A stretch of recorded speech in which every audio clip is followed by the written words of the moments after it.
everybody, and welcome back to Killer Cafe. I'm your host, as always, Spooky. Hello, how are you? And I am sorry that it took me a couple weeks, but we're going to dive into episode 5 of Mystery at Blind Frog Ranch, and I will post episode 6 next week. These two are the finale episodes for season 1, and I really want to get this out to you, so I'm going to split them up into 2. So if you like it all, let me know down below. And if you want to see season 2, also let me know. I love doing these recaps. Please do your YouTube tidings, like, subscribe, comment, all those beautiful things. With all that being said, please grab a coffee, grab a blanket, snuggle on in, and let's dive on in to the mystery at Blind Frog Ranch. Episode 5, which is called Trespassers. They start off obviously with a recap from last week, just kind of telling the story of what's going on. And then finally, Eric goes out up into the mountains and starts to look at one of his maps. I think he calls it a topography map. I'm not sure. I'll have to double check. And he just sees that he has an anomaly where everything looks flat, but when he looks up, there's obviously a big mountain or a big divot in this basin that he is up upon. Upon finding that out, he goes down and talks to Duane and Chad, and they decide to go up there and check it out themselves. So Eric takes up Duane and Chad, and they're looking around, and they decide that they're going to dig there, because if it was such a big anomaly enough for them to hide the topography, or to hide this in the topography map and not show it, then there must be something important underneath. So they decide to go grab a drill rig and decide to drill on into it. And obviously they're excited, they're stoked, they're gonna dig on in.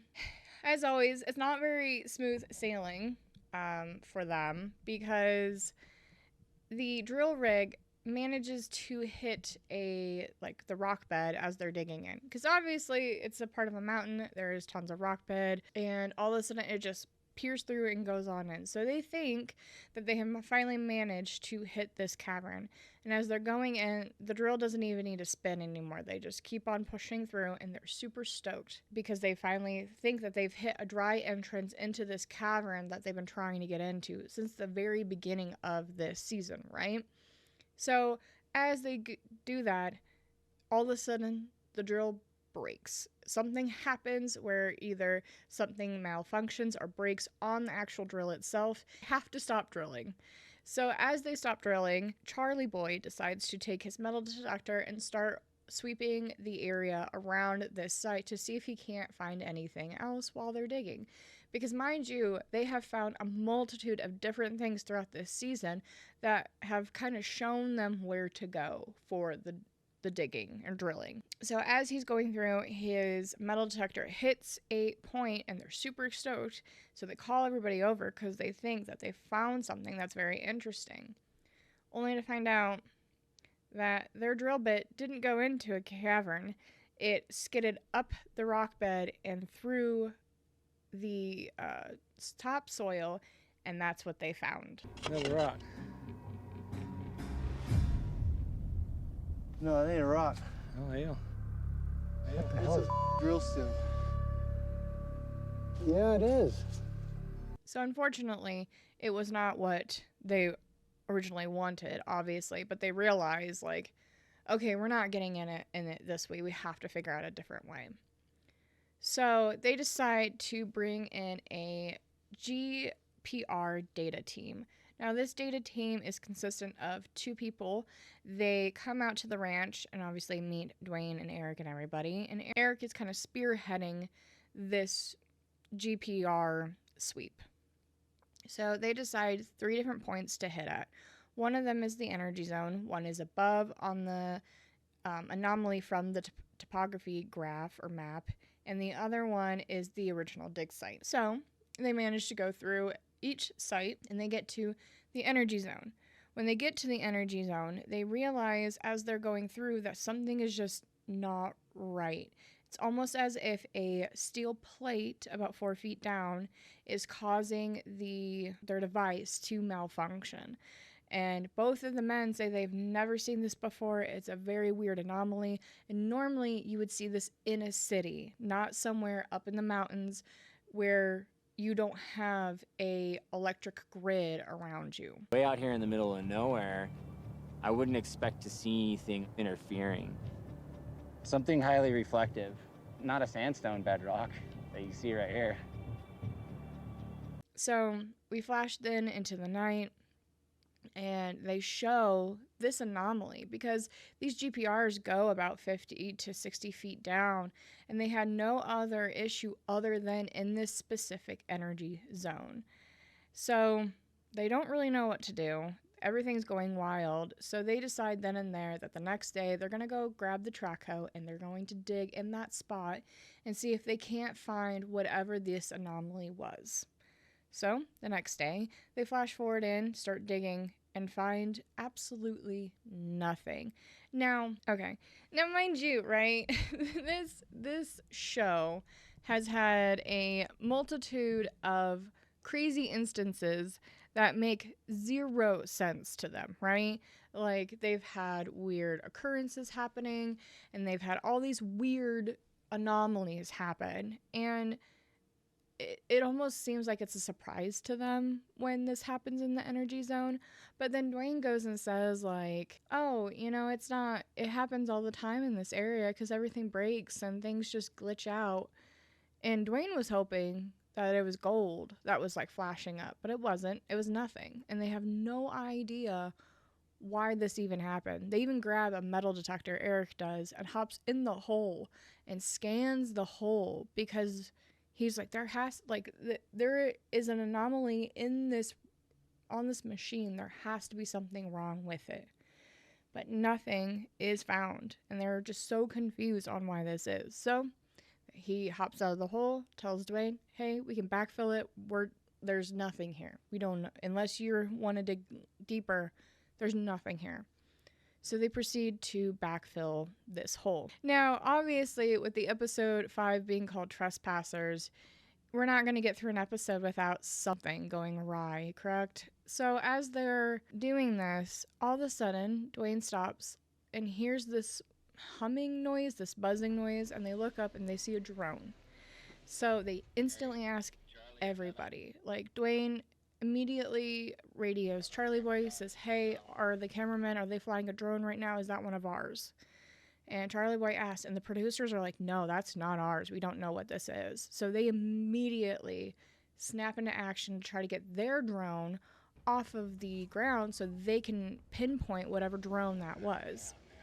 Now, as they're doing this, obviously, Duane's keeping an eye on the drone, trying to make sure. He keeps saying, like, it must be someone spying on us. This happens all the time. And they book out, like, the drone books out. Mind you, by then, the producers have theirs ready to go. So as they see the drone book out, they're like, hey, just flip it. We're gonna launch it. We're going. So they go launch this drone, and the drone starts to malfunction. Like, the controller itself is malfunctioning. They have zero idea what is happening. You hear the producer getting, like, pissed off and cussing because he's like, why is this not communicating with the drone? And as they go fly it off, it kind of tempers a little bit and lands, and then they try to do it again, and it goes and manages to flip and almost break. So they look again, they see the drone fly off. Duane obviously has his little headcanon moment where he's like, we've had a lot of these, we have no idea how far away this drone talks to whomever, but they're watching us. Like, people are watching us, and we know. So it's just a whole thing where they're like, we know there's a drone here. We know something's going on. Like, we have to figure out who's watching us and why. And of course, as he's stepping out of the track hoe to try to figure out what's going on, a producer runs up and he's like, hey, Duane, there's somebody riding around on your property on a four-wheeler. Duane! Somebody's on your property, riding around on a four-wheeler. So, mind you, though, this is a 160-acre ranch, and they do not have fences. As far as I know, they do not have fences. They have fences on the main roads themselves, and I believe they have fences near, like, other ranchers' property, mainly just to, like, have a deviation of, like, where's their ends and their neighbors' starts. But other than that, I know they also parallel a bunch of BLM land that a lot of the other ranchers use for cattle grazing. So I don't think they have any real fencing up around that area. Personally think they should, but I don't own 160 acres, so I don't know how hard that is. So Duane takes off with Charlie Boy, and they show up, and it's supposedly a neighbor. And he's talking about how he's trying to find his cows, that his cows have wandered off, and recently he's counted them, and he's noticed that 4 have went missing within the past year, and he wants to be able to go on this ranch and look for his cows, because he thinks that the cows have disappeared in a shaft of some sort. Duane continues to tell him, like, hey, we're not doing anything on this ranch. Your cows have not disappeared down this shaft. They probably just went off somewhere and died because they weren't able to get back. Mind you, the entire time, the producers are there, the cameras are there, and they're almost like arguing back and forth because the guy keeps bringing up the gold, and he's like, oh no, like, there's no gold on here, we're not doing anything, no. And he's like, why are there cameramen here? Like, why are you gonna be on TV? Are we gonna be on TV? And Duane just keeps pushing him off, saying, hey, I would really appreciate it if you get off my land. And the guy proceeds to take a phone out and take photos and videos of all the people and put it back in his pocket. Now, mind you, I do not know Utah law. I know there are some laws in some states that state you cannot video or record anybody without their permission. Explicit permission stating, yes, I understand X, Y, and Z is recorded. I give my consent, or, whatever that may be, to show that you understand that this is possibly being recorded and that you understand that you are possibly being a part of that recording. So he takes the photos, put it back in his pocket. Duane's like, I don't play this game. You need to take that out and erase it. And the guy gets started to leave. He's like, well, if I can't go look, I'm going to talk to the BLM manager. And he's like, go ahead, but it's private property. You're not going to win. Like, if it wasn't private property, then I'd say, yeah, go right ahead. Go talk to the BLM manager, but it's private property. And you need to erase those those photos or whatever you had just taken, you need to erase it. And the guy refuses on those. Talk to a BLM ranger. I don't know what to do. Well, you're more than welcome to talk to him, but this is private property. Yeah. So he continuously says, hey, I don't play this game. Like, we can play this game, but I don't. I'll win. Like, I'm going to fight you on it. Which they're Texas boys. Like, obviously they don't play certain games. They don't do certain things, but at the same time too, it's Utah. I don't know what to tell you. Like, it's just a wild thing. So he finally takes out his phone, erases it, and takes off. Duane just pretty much states, like, yeah, we know there's trespassers. There's people on here all the time trying to look for the gold, but they're not going to win. They want to know what's going on, but they're not going to win. And mind you, right, this is a weird moment because they want to keep things private, right? And they want to do everything within a certain parameter or certain secret. But they're on TV. Now, mind you, yes, when this was first happening on season 1, they were not on TV yet. But they're on TV now. So, stating that you want to keep things secret about this dig for gold, yes, I understand it is a very big parameter. And I know now that a lot of the areas that they were talking about are not the areas that they said they were. But, again, you're on TV talking about it. I just don't know. Like, can't keep secret for very much long, buddy. Can't keep a secret for very much longer. So after all of this, we flip to Charlie walking around at night and deciding that they're going to be putting up a lot more cameras around certain areas where they know there could be possibly more foot traffic through their property, or at least entrances that are easier to get into.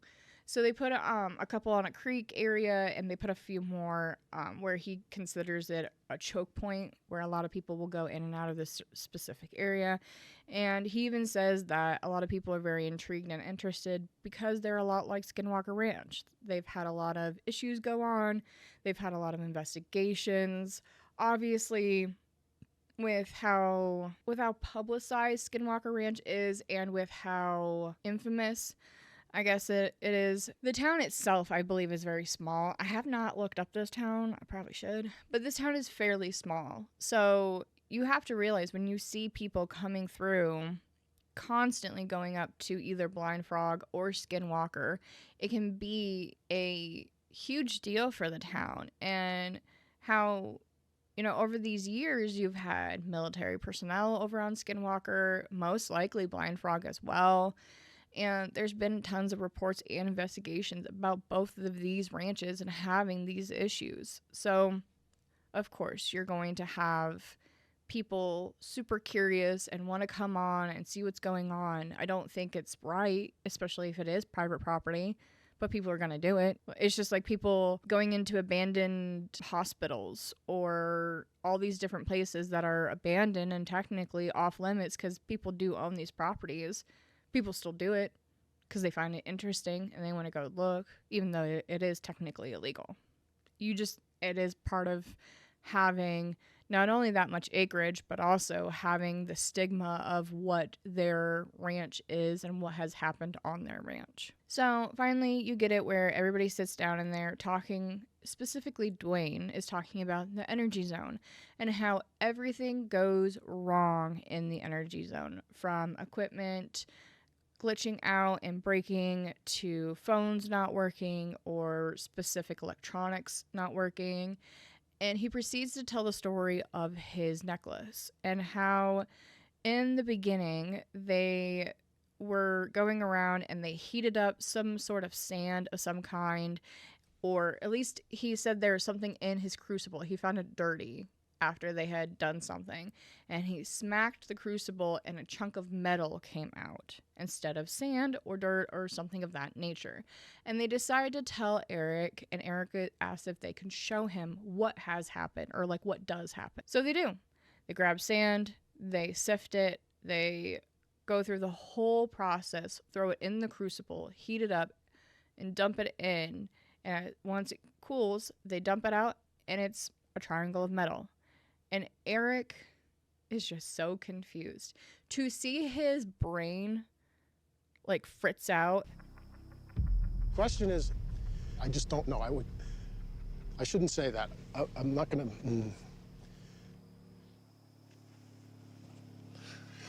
That's crazy. It's just very weird.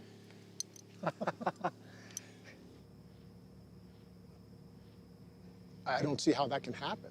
And I don't know, again, I don't know if they play it up for the cameras. I don't know if this is a genuine reaction. I mean, for me, as someone who is just watching this as a viewer, it's very odd. It's alchemy. It has to be alchemy in some sort of way. But Eric is a scientist. He doesn't believe in alchemy. So he doesn't know what this is, right? So he asks if he can take this metal and run some tests on it. And they say, sure, go right ahead. Break it up, do whatever you want, test it out, and tell us what you find. So he, the next day, decides to run a few tests. He breaks up the metal, breaks it apart, looks into it, and he notices not only is it blue in color, but it's also just silver. Because they take out this XRF gun and they shoot it, and they notice that it's silver. There is no reason for this to be silver. There was no metal that they could tell from sifting in this sand, and it has turned into a solid silver piece. So they sit down with everybody. Eric tells Duane about this and how it's silver and blah, blah, blah. But Duane's not really for it. Duane expresses the fact that gold is, I think, like $1,800 an ounce, while silver is $20 to $24 an ounce. He doesn't want to focus on the silver. He wants to find the gold, which is very fair. He brought Eric out for the specific purpose of trying to find this gold, of finding the natural minerals around this town, to find a denser mineral, to find gold. Eric is so discombobulated over the fact that he watched sand become silver. He wants to focus on that. And he asked to test it again, but get it from 12 different areas around the ranch. And again, Duane does really oppose this, but he also starts to say something, and Charlie walks in and interrupts and decides to show a video that was caught by the creek that we saw in the previous scene, or 2 scenes ago, where he was putting up the cameras. Now, there's a lot of speculation, I guess you could call it, around this specific video. I am not the person to say if it's real or not. I don't know. I don't know them. I don't have communications with them. I can't ask them. Ryan, who was in season 3, he commented on one of the videos. Hi, Ryan, if you're watching this. But he's never gotten back to me about the fact of, like, talking with him. So I don't have any knowledge of this. But across all of the Reddits, they're saying, oh, it's fake. It's really dramatized. It's really this. It's really that. But we don't know, right? We're not privy to this knowledge. So Charlie walks in and shows this video, and it's of this guy, and I don't even know how to really describe it, but it looks almost like he's being pulled by a string of some sort, like from his chest he's just being like yanked right up. His like back is arching, he's like in the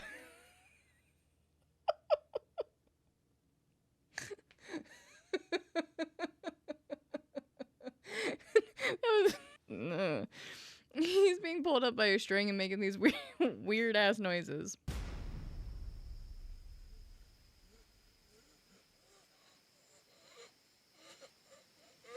Obviously, they're very concerned, and Charlie even says, "This is a skinwalker."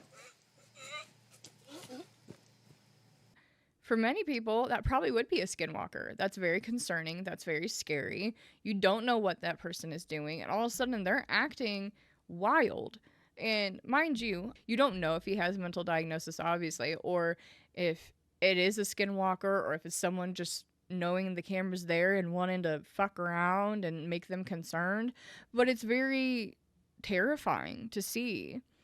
And as we're sitting there and watching Eric and Duane watch this, he tells them it's on Moore Creek, which, I mean, is nothing to us as the viewer, but for Duane, he realizes that Chad's family is right there, close by, in their bus, and Chad's not with them.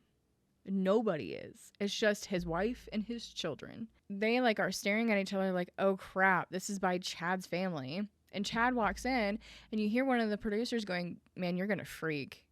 And he's like laughing kind of, because he's like, what are you talking about? And he sees the video, and he's like, that's by your family. And Chad goes, I need to call my wife. Like, what the heck? Tries to call, can't get through to her, which again, don't know if it's hammed up for the TV or if this is genuine, but I honestly believe it is genuine, because he freaks.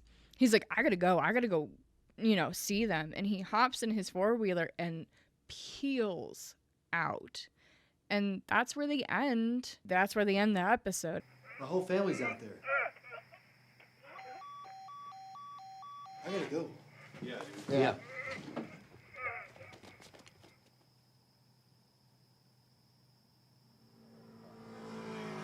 And obviously, like, they're like, next time. And you show them scavenging through, like, screaming, trying to figure out where this guy is. But it is a genuine scary moment, because if you want to believe that whatever happening is real, and there is a possible skinwalker on their ranch at this specific moment near Chad's family, he has little kids. I believe his youngest daughter is probably 1 or 2. And mind you, my daughter is 1. So if I see that video and I know my 1-year-old is like probably a few yards away from whatever's going on in those trees, I'd freak too. I wouldn't know if it's fake or not. I would hope it's fake, but the way the reaction was, it's very scary and seems very genuine. And that's where they end episode 5, which is a perfect way to end it. As someone who's likes watching TV shows, it's a perfect way to end it. Has people in their seats, it's a cliffhanger, but obviously we know from their next time on that they're fine. Everybody's okay. It's not that big a deal, and they go back to their normal process of trying to find this gold. And like, yes, it's a very scary moment. And if it is a skinwalker, then they have a lot more issues than they originally thought they had. And they now have to be more conscious of what's going on. And in the other 2 seasons, we see a lot more, and I think they leaned more into the paranormal in the other seasons than they did in this one. I think they were trying to like toe a certain line of paranormal and gold digging, because I think when this came out, I think it came out in 21, right? I have my notes here. Let me look really quick. This came out, yeah, on the 2021. When this first came out, a lot of the gold rush or like TV shows were majorly huge.